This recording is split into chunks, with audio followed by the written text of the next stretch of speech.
오늘 날씨 너무 좋죠. 그래서 요즘에 깻잎 같은 거 심는 사람들도 좀 많죠. 텃밭이라고 하기도 하고 영어로는 키친 가든이라고 표현하죠.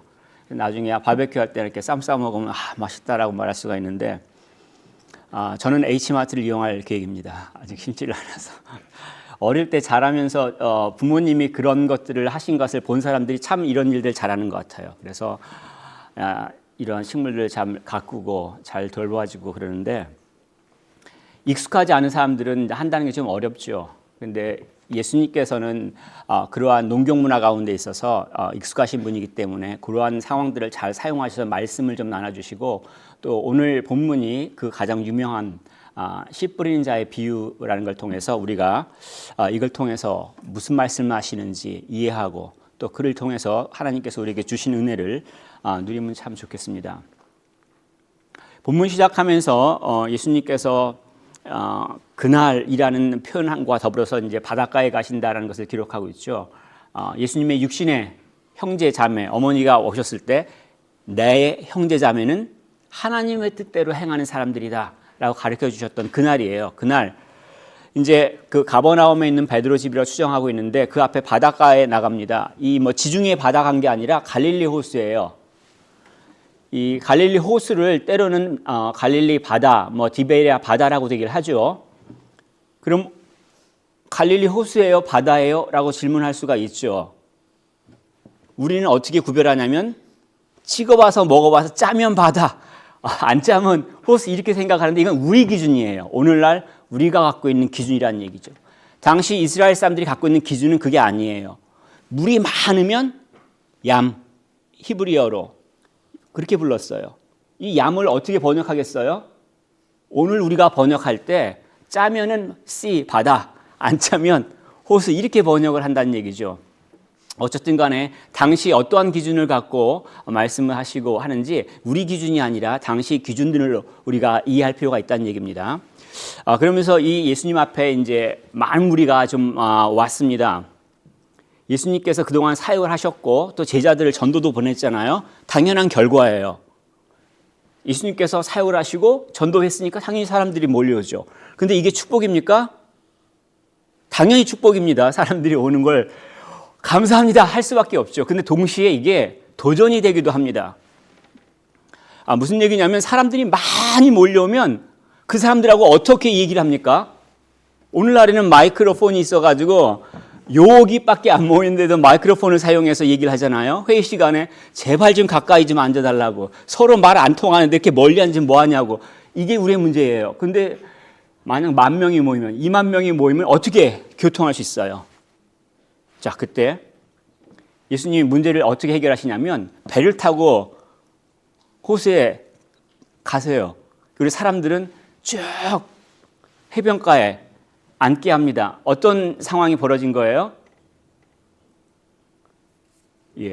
자연적인 그리스식 극장이 만들어진 거예요. 무슨 얘기냐면은 암피티아터라고 표현하는데 반드시 로마의 원형 극장만을 얘기하지는 않습니다. 원형인 그리스에 가면 먼저 반원형이에요. 무대가 딱 있고 이쪽에 반원형으로 사람들이 앉아요. 그리고 계단식으로 가운데 딱 사람 서가지고 여러분 하면 저 끝에 있는 사람 20,000명이 쫙 앉아 있어도 다 들려요. 마이크로폰이 없이도. 이것을 이제 구현을 한 거죠. 갈릴리 호수에서 그 차가운 바람이 육지적으로 따뜻하게 움직일 때 배에서 소리를 내시면은 해변에 앉아 있는 사람한테 다 들리는 거예요. 여행 다니시고 그리스 유적도 좀 보시고 그러시면 바로 이해하실 수 있습니다. 만약에 좀 힘드시면 터키 쪽 가시면 좀 더 저렴한 비용으로 똑같은 그리스 유적을 볼 수가 있습니다. 어쨌든 간 예수님께서는 상황 가운데서 자연스러운 원형 극장이 아니라 그 그리스식 극장을 만드셔서 말씀을 전했다는 것을 우리가 볼 수가 있습니다. 기가 막히죠. 근데 이것들을 생각하면서 우리 교회도 축복인 것과 동시에 도전인 문제가 있습니다. 우리가 연합교회가 됐다는 것들은 어느 날 갑자기 전도하지 않았는데 절반의 사람이 나타난 거예요. 이게 상당히 위로가 되고 또 기쁨이 되기도 합니다. 그래서 여러 가지 일들도 진행할 수 있다는 것들은 충분히 축복인데 동시에 큰 도전이기도 합니다. 왜냐하면 많은 경우에 이 연합교회를 해서 그 실패한 경우들이 있습니다. 혹시 들으셨는지 모르겠습니다. 왜냐하면 우리는 달라요. 방식이 틀려요. 기준이 틀려요. 그러면 어떤 걸 하겠습니까? 더군다나 우리는 다 해외에 살고 있는 사람이라서 좋게 말씀드려가지고 독립적인 경향이 굉장히 강한 사람들입니다. 사실은 우리 교회뿐만 아니라 결혼이 그렇잖아요. 나랑 정반대되는 성격의 사람하고 결혼을 해요. 이 무모한 일을 결정을 하는 게 사람인데 어떻게 하실 겁니까? 예, 어떤 게 기준이어야 되겠습니까? 하나님 말씀이 기준이 돼야 되겠죠. 그 말씀이 능력이 있어서 우리를 변화시키고 그 말씀으로 인해서 우리가 축복을 받는 삶들을 살아야 되지 않겠습니까? 예수님께서는 모인 사람들에게 말씀을 전하십니다. 씨 뿌린 자의 비유를 전하시는데 씨 뿌린 자의 비유 아니면 씨 뿌리는 비유. 근데 영어로는 어쨌든 parable of sower라고 얘기를 합니다. 이 비유를 하신 이유는 뭐냐면 예수님께서 우리에게 진리를 가르쳐 주실 텐데 우리는 몰라요. 우리는 진리가 뭔지 모르겠어요. 그러니까 어떻게 합니까? 우리가 알고 있는 것들. 농사하는 사람은 씨 뿌리고 거두는 거 잘 알고 있으니까. 물고기 잡는 사람은 어떻게 하면 물고기 잡는 거 잘 알고 있으니까. 그런 것들을 사용하셔서 그 진리를 전달하는 방식을 비유라고 얘기를 하죠. 당시 씨 뿌리는 방식이 오늘날과 많이 틀립니다. 그러니까 스카터링 한다죠. 씨를 막 잡고 한 주먹 샥 뿌리는 거예요. 오늘날 우리가 생각하고 있는 모내기 이양법은 굉장히 최신 기술이에요. 한국에도 고려시대 때 들어오고 전국적으로 퍼진 건 조선말 때 모내기가 가능한 거예요. 그 전까지 역사를 통해서 모든 인류 사람들은 이렇게 씨를 이렇게 확 뿌리는 산파라고 하죠. 이런 방식으로 씨를 뿌립니다. 그럼 어떤 일이 발생하냐면 4가지 종류의 밭이 발생해요. 그 첫 번째 길가라고 얘기했는데 왜냐하면 사람들이 밭을 읽을 때 땅을 뒤집고 또 썰애질을 해가지고 이랑을 만들고 고랑을 만들어요. 무슨 얘기인지 모르시죠? 자, 땅을 좀 높이 쌓아놓으면 여긴 이랑이에요. 여기다 작물을 심죠. 여기다 뿌리죠. 근데 여기 또 낮아진 데를 고랑이라고 하잖아요. 이 고랑을 사람들이 다니잖아요. 걸어 다니는데 이 고랑으로 많이 다니면 어떻게 되냐면 그 땅이 딱딱해지는 거예요. 맨질맨질해지는 거예요. 씨앗이 거기 있어도 뿌리를 내리지 못하는 거예요. 첫 번째 뿌렸던 씨가 그 고랑에 사람들이 많이 다니는 길가에라고 이렇게 번역을 하고 있습니다. 가난해진 곳에 뿌려진 거죠. 두 번째 돌밭은 어디냐면 막 돌하고 흙하고 섞여져 있는 게 아니라 그 이스라엘 지형이 석회층이에요. 석회층 지형 가운데서 어떤 곳에는 흙이 아주 얇게 덮여 있을 뿐입니다. 그래서 겉으로 보기에는 땅인데 흙인데 여기 바로 좀만 내려가면 완전히 큰 바위가 있는 거예요. 그래서 씨앗이 자랄 수는 있는데 싹이 날 수도 있고 그런데 태양이 뜨면은 견딜 수가 없는 거예요. 태양은 반드시 필요하죠. 생명한테는 태양이 있어야지 생명이 존재할 수 있는데 태양이 뜨니까 바로 죽는 아이러니를 지금 만들고 있습니다. 또 가시떨기에 떨어진다는 것들은 그 쏜이라고 말하죠. 가시. 이스라엘에 가서 가시 보신 사람들 기억하시는지 모르겠는데 가시가 굉장히 길어요. 그런 게 한 무대기가 있으면 씨앗이 자랄 수가 없죠. 열매를 어떻게 맺어요? 자기가 자라면서 막 찔리고 그래서 열매 맺을 수가 없어요. 자, 좋은 땅이라고 하는 것은 열매를 맺는 것을 말합니다. 당시에 이렇게 이 산파법으로 씨앗을 뿌리면 일반적으로 하나 뿌리면 3개 내지 5개를 거둬요. 굉장히 비효율적이죠. 그래서 오늘날 모내기가 도입된 이유가 거기 있습니다.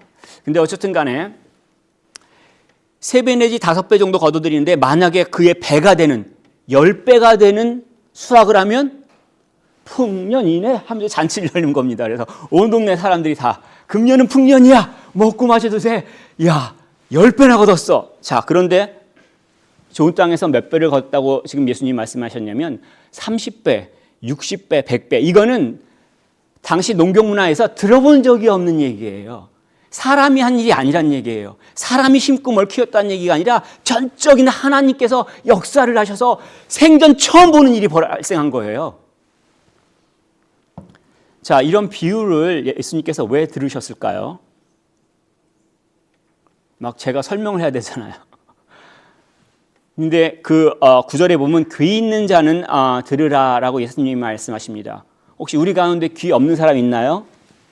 예수님 당시에 그런 어떤 피지컬한 걸 말하는 건 아니죠. 우리 마음을 말하는 거죠. 듣고자 하는 마음. 하나님, 제가 듣겠습니다. 말씀하십시오. 라고 하는 결단, 내가 듣고자 하는 것, 이게 필요하다니, 이걸 보고 귀가 있다고 얘기합니다. 말해봐, 한번 들어봐 줄게. 좋은 말인가? 이런 태도는 귀가 없는 상태예요. 제자들 경우는 어떻습니까? 이 비유를 하고 난 다음에 10절에 보면 예수님한테 가서 물어보는 거. 예수님, 왜 그렇게 비유로 말씀하셨어요? 무슨 뜻이에요? 예수님한테 나와서 물어보는 거예요. 뜻을 알고 싶은 거예요. 들려주세요. 이 마음이 필요하다는 얘기예요.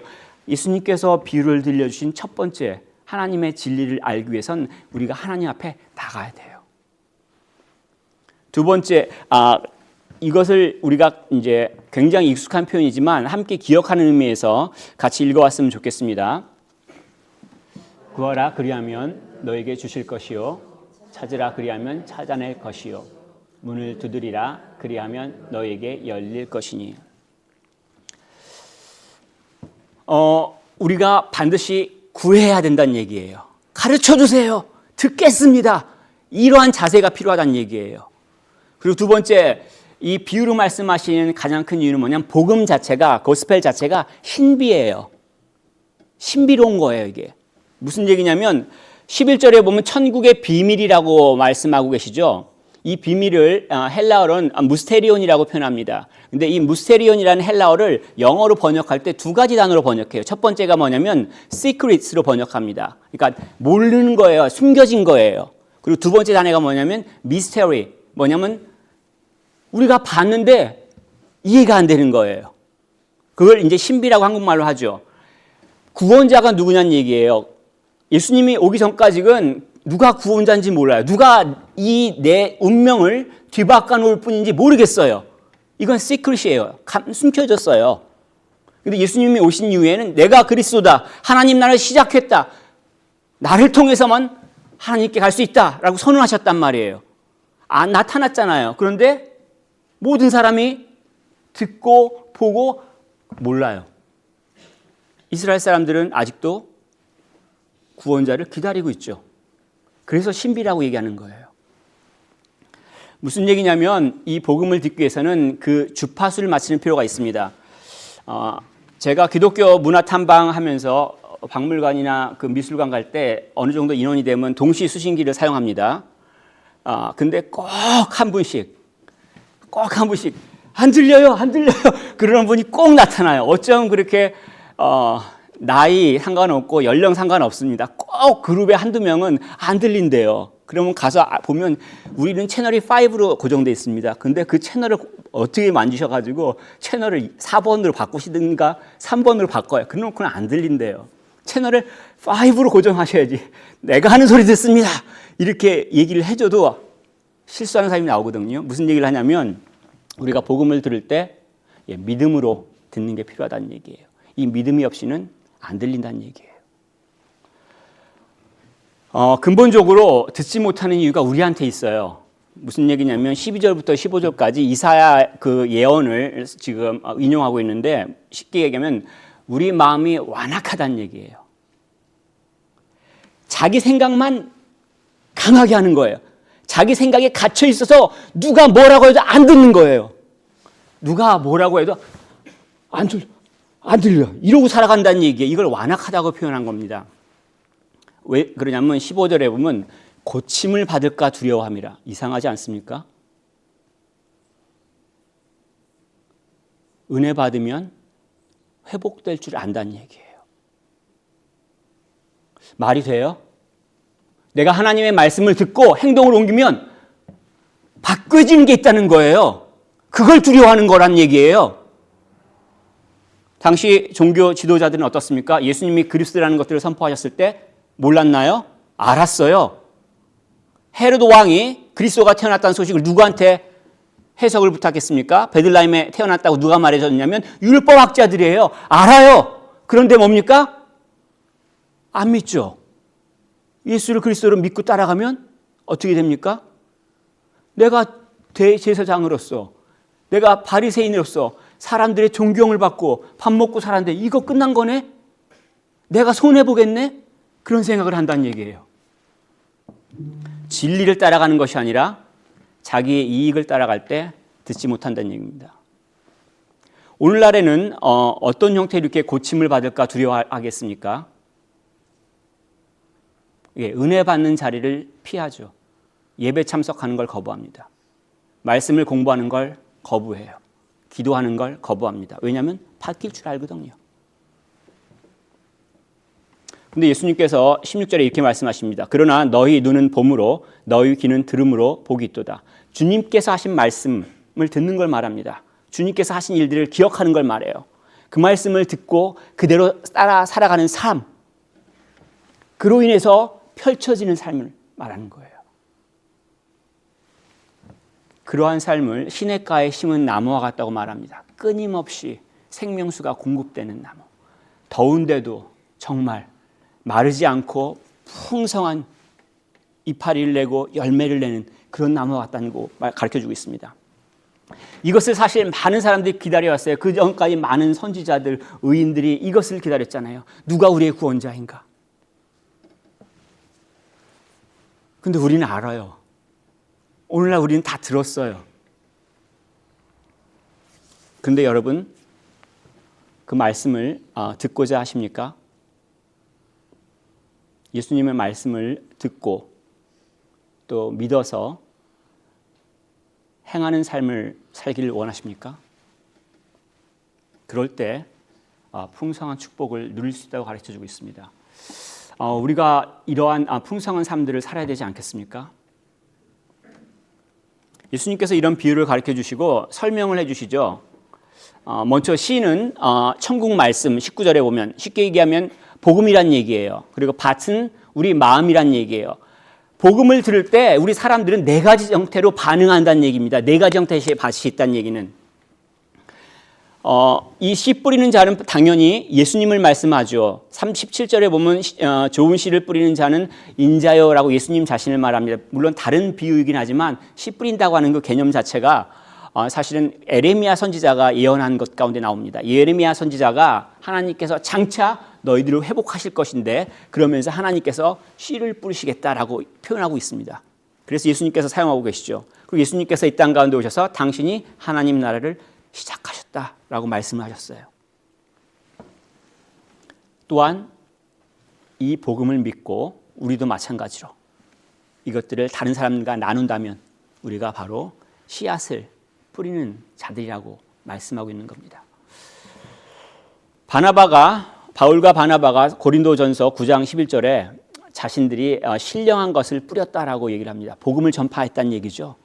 우리도 씨 뿌리는 자가 될 수 있는 거예요. 그래서 근데 이 씨를 뿌리면 네 가지 형태로 반응한다고 얘기했습니다. 첫 번째 길가라고 얘기했는데 복음을 깨닫지 못하는 자예요. 이제 우리나라 말에 그 말 있죠. 씨알도 안 막히네. 씨알이 진짜 그 씨예요. 씨알도 안 먹히는 사람들이 있어요. 얼마나 단단하게 세상을 살면서 정말 달고 달아가지고 반질반질한지 복음이 뿌려졌는데 안 들어요. 딱딱하고 그 메마른 심령이란 얘기예요.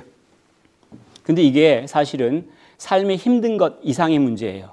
누가 머리가 좋고 나쁘고 이거의 문제가 아니란 얘기예요. 눈에 보이지 않지만 영적인 전쟁이 진행되고 있다고 가르쳐 주셨잖아요.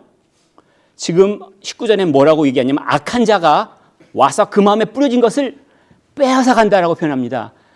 마가복음에서는 이 악한 자를 사탄이라고 말하고 있어요. 우는 사자와 같이 삼킬 자를 찾아서 지금 다니고 있다라고 가르쳐주고 있는데 말씀을 듣는다는 것들이 그냥 듣는 게 아니란 얘기예요. 전쟁을 하면서 듣는 거예요. 그렇기 때문에 사실 말씀을 듣기 전에 기도하는 게 필요합니다.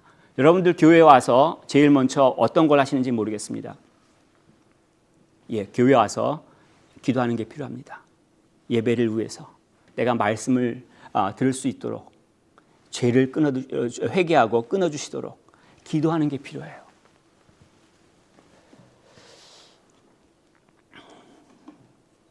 그리고 두 번째 돌밭이 있습니다. 이 돌밭은 뭐냐면 복음을 듣고 깨닫는 사람을 말합니다. 그런데 다음번 단계로 가지를 못해요. 믿음 때문에 겪게 되는 어려움도 있습니다. 제가 예수님을 믿으면 큰 어려움이 뭐였냐면 예예요. 주일날 공부하지 않는 겁니다. 저희 주일학교 때부터 주일은 안식일이다 그래서 학생들한테 공부하지 마 가르쳐 주셔가지고 저희는 주일날 공부 안 했어요. 그게 이제 첫 번째 도전이었고, 뭐 11조 하는 것들, 또 직업을 고르는 것들, 내가 믿기 때문에 걸리는 게 많아요. 왜냐하면 이걸 포기해야 되니까는 고통스럽거든요. 그래서 기쁠 땐, 말씀을 듣고 기쁠 때는 와 감사합니다, 감정이 충만해서 은혜 받았습니다 이래 놓고 말씀을 따라서 지키려고 하니까 힘든 거예요. 포기합니다. 그런데 하나님의 십자가 군병이 되기 위해선 이런 훈련이 필요해요. 이런 연단이 필요합니다. 만약에 전쟁터에 훈련받지 않고 총 갖고 나가면 어떻게 되겠습니까? 제일 무서워요. 우리 편을 죽이는 일들 하죠. 그런 일들 발생해요. 훈련을 받지 못한 사람들한테 나타나는 특징입니다. 근본적으로 그 속에 뿌리가 없다라고 가르쳐주고 있죠. 생명의 근원이신 하나님과 관계가 친밀하지 않은 거예요. 하나님으로부터 은혜를 못 받는 거예요. 쉽게 얘기하면 우리가 말씀을 보고 기도하고 성례를 믿음으로 참여함으로 해서 하나님으로 받은 은혜가 없는 거예요. 그러니까 어떻게 합니까? 메말라가는 거예요. 삶이 메말라지는 거예요. 점점 생기가 없고 열매는 당연히 없죠. 그래서 이것을 이제 좀 어려운 말로 이제 경박한 마음의 청중이라고 표현합니다. 그러니까 shallow hearted people이라고 표현합니다. 은혜 받을 때 우와 은혜 받았어. 그런데 실제로 그 말씀을 따라서 지키고 행해야 될 때는 힘들으니까 안 해. 이런 형태가 나타난다는 얘기입니다.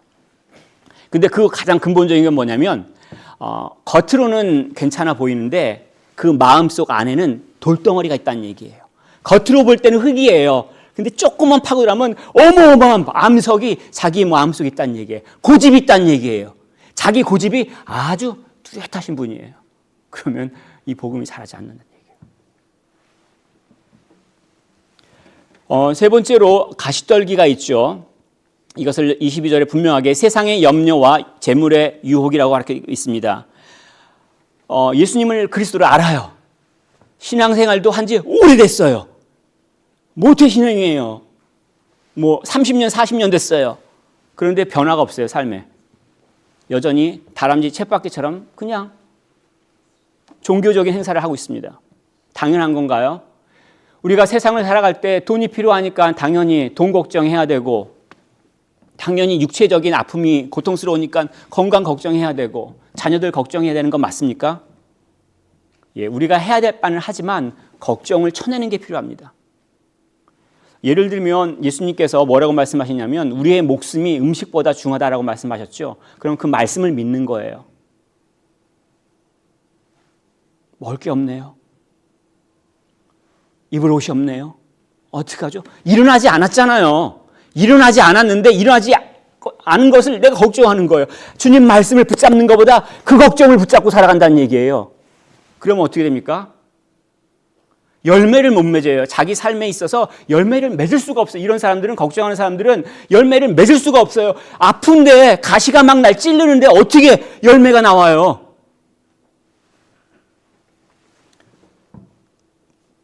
좋은 땅이 있습니다. 마지막으로 말씀을 듣고 깨닫는 자라고 했는데 이 듣고 깨닫는다는 것들을 그냥 지성적인 활동으로 얘기하지 않습니다. 복음을 듣고 순종하는 자를 말합니다. 무슨 얘기냐면 내가 들은 그 복음을 기준으로 삼고 행동으로 옮기는 사람을 말해요.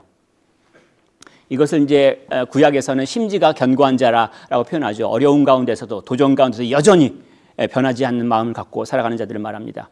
이 30배, 60배, 100배의 결실을 그런 사람들이 맺습니다. 자기 노력이 아니란 얘기예요. 생명은 씨앗에 있어요. 씨앗이 자라면서 바위를 깨뜨리면서 나무가 되고 열매를 맺는 것. 그 자체의 힘이 나한테 있지 않고 씨앗에 있다는 것을 기억할 필요가 있습니다. 자, 그런데 결실이 뭐죠?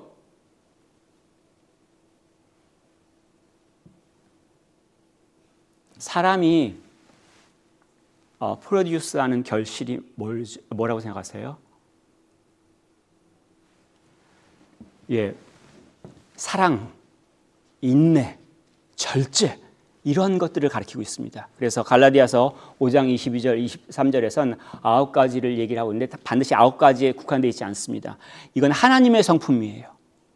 내가 말씀을 듣고 그 말씀을 따라서 살아간다면 나한테 나타나는 증상이 뭐냐면 나타나는 그 겉에 그 안에서 나타나는 모습이 뭐냐면 하나님의 성품이 드러나는 거예요.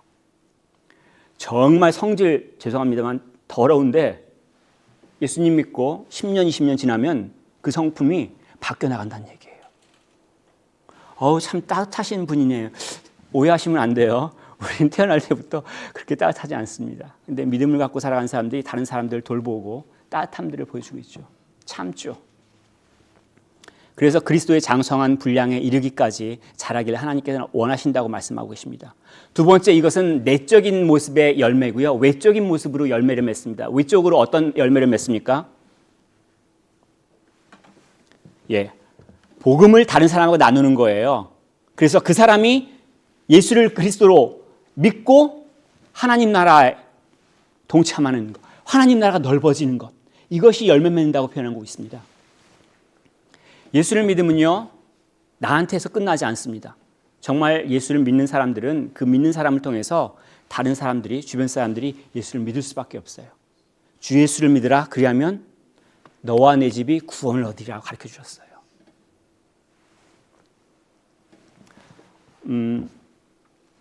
주 예수를 믿으라, 그리하면 너와 내 집이 구원을 얻으리라. 아멘. 그렇게 하시는 게 일반적인 방식입니다. 사실 우리가 이해할 수 없는 부분들도 많습니다. 그리고 그 시간과 장소를 우리가 정할 수는 없습니다. 하지만 하나님의 말씀은 이루어진다고 믿습니다. 하나님께서 예수 그리스도를 통하여서 하나님 나라를 시작하시고 그 소식을 전하시기 시작하셨습니다. 만약에 그 복음을 듣게 된다면 당연히 열매를 맺어야 되겠죠. 행동으로 옮기는 게 필요합니다. 내가 결정하는 기준이 복음이 돼야 돼요. 그리고 이것이 한 번에 끝나는 게 아니라 여러 번 반복해서 일어나야 됩니다. 그럼 어떻게 되냐면 이게 습관이 돼요. 그래서 습관이 된 게 10년, 20년 내에 어떻게 되냐면 그 사람 성품으로 바뀌는 거예요. 우리의 태어난 성품이 그대로 있지 않아요. 예수를 믿는 사람은 태어난 성품이 당연히 바뀌어요. 예수님의 모습을 볼 수밖에 없어요. 하나님께서 우리 가운데 하나님의 형상으로 만드신 우리를 하나님의 형상으로서 드러내시기를 원하는 거예요. 그런 축복을 우리가 다 누리기를 원하시는 거라는 얘기예요. 그리고 우리를 통해서 다른 사람들이 복음을 듣고 하나님 나라에 참여하는 일들이 벌어지는 걸 원하신다는 얘기예요. 만약에 그 복음을 믿고 전한다면, 나눈다면 기억할 게 있습니다. 무슨 얘기냐면 모든 사람들이 복음을 듣고 아멘 하고 받아들이지 않습니다. 복음이 전해질 때 네 종류의 사람이 있다는 걸 기억하십시오. 내가 거부당할 수도 있어요. 그리고 심지어는 실패할 수도 있습니다. 그리고 그것 때문에 아파서 울 수도 있어요. 그래도 분명히 하나님께서 말씀하셨죠. 눈물을 흘리며 씨를 뿌리는 자는 기쁨으로 거두리로다. 저는 이 말씀을 믿습니다. 그래서 제가 제 랩톱 바탕 화면에는 고흐의 소우어, 씨 뿌리는 자 그 그림이 있습니다. 그래서 제 바탕 화면은 그 그림으로 항상 놓고 늘 바라봅니다. 혹시라도 말씀을 듣는 가운데 본인이 좋은 땅이 아니라고 생각하시는 분 있습니까? 열매를 맺지 못했다고 생각하시는 분 있습니까?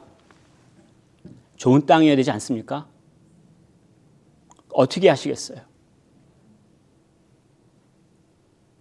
농부이신 하나님께 간구해야 되지 않아요? 가시를 확 걷어버리고 그냥 바위를 펼쳐내시고 옥토로 만들어주시는 농부에게 부탁을 해야 되잖아요. 우리의 그 상한 마음, 얼마나 상처가 됐는지 굳은 살이 되어서 듣지도 않는 그 딱딱한 마음을 누가 뒤집겠어요? 우리를 만드신 하나님이 아니시고는 우리 마음을 뒤집을 자가 없는데 누구한테 마음을 내놓겠어요? 그 하나님한테 간구해야 되지 않겠습니까? 우리의 심령 가운데 그런 일이 일어난다면 이것이 성령의 역사예요. 이것을 부흥이라고 얘기합니다. 그런 일들이 우리 가운데 일어난다면 이것을 부흥이라고 얘기합니다. 우리가 살아가면서 이러한 부흥을 눈으로 봐야 되지 않겠습니까? 그 은혜의 자리 가운데 여러분 모두가 참여할 수 있기를 권면하고 축복하겠습니다.